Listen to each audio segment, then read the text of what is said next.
Hey guys, welcome to Don't Be Bashful, my series on advanced bash. Now I hope to make a lot of entries in this series. I'm going to try to keep the scope rather narrow and be succinct and to the point with some nice advanced tricks that you can implement while bash scripting. But first, how about a little intro? Why would anybody want to do things with bash?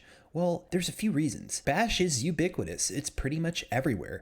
The majority of Linux distributions either come with bash as the default shell, or it's installed somewhere on the system and could become the default, and even Mac and Windows have support for bash. In fact, it's so ubiquitous it's probably more prevalent than Python 2, and goddamn we know that pretty much every machine has a Python 2 interpreter. Bash is also incredibly simple. It's weakly typed, it's a dumb language, it'll be very forgiving and let you screw things up. You could even wipe your entire file system if you wanted to. The fact that it's incredibly dangerous notwithstanding, bash is super easy to get started with. You can whip up a script in literally seconds and be calling other binaries, making system calls, and even running cron jobs. Which is kind of a blessing and a curse. As you know, bash hackers have a penchant for using very convoluted syntax and implementing little one-liners. If that doesn't scare you and you're crazy enough to not want to be bashful, join me in this series where we learn advanced bash tricks and other things that you probably shouldn't do that will undoubtedly destroy your computer. Please remember, I'm not liable for any damage you do to your machine during the series.